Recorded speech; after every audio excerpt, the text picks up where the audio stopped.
ഏറ്റവും സങ്കടകരമായ ഒരു വാർത്തയാണ് കോഴിക്കോട് നിന്നും ഇന്നലെ അർദ്ധരാത്രിയോടുകൂടി റിപ്പോർട്ട് ചെയ്തത്. 10ാം ക്ലാസ്സുകാരുടെ കൂട്ടത്തല്ലിൽ പരിക്കേറ്റ വിദ്യാർത്ഥി മുഹമ്മദ് ഷബാസിന്റെ മരണം രാത്രിയോടെയാണ് സ്ഥിരീകരിച്ചത്. 20% തലച്ചോർ തല്ലിപ്പൊളിച്ചാണ് ഈ ഷഹബാസ് എന്ന കുട്ടിയെ കോഴിക്കോട് മെഡിക്കൽ കോളേജ് ആശുപത്രിയിൽ പ്രവേശിപ്പിച്ചത്.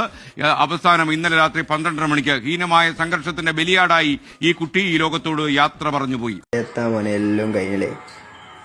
പിന്നെ ഷഹബാസിനെ പറഞ്ഞില്ലേ, ഷഹബാസ് എനിക്ക് താങ്ങുന്നല്ല നീ പറയണ്ടി, എനക്കൊന്നുമില്ലാന്നു പറയണ്ടി. ഇവൻ എന്തേ തടവിന് തല്ലൊന്നും അറിയൂലേ.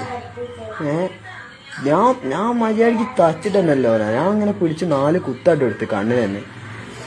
ഇത് മാത്രമാണ് ചെയ്തില്ല. അതിൽ തന്നെ ഓനൊന്നായിട്ട് ഇല്ലാണ്ടായി പോയി. ഫസ്റ്റത്തെ 2 കുത്തലിൽ തന്നെ ഓനൊന്നായിട്ട് അരിഞ്ഞു വയ്ക്കില്ലാണ്ട് വാണെന്ന് വെച്ചൊക്കെ തല്ലിനെ ചത്തുപോയത്. എന്തേ തടവാൻ ഒന്നുമില്ല. ഞങ്ങളൊരു 5 ആള്, ഓല് പരുന്നറമ്പ് സ്കൂള്, മറ്റേ MJ എല്ലാവരും ഒരു 50 ആൾക്കാർ, 30-40 50 ഇല്ല 30-40 ആൾക്കാർ. ഞങ്ങൾ ഒരു 5 ആള്. എന്ത് ചെയ്തു കിട്ടലാൾക്ക് കിട്ടി.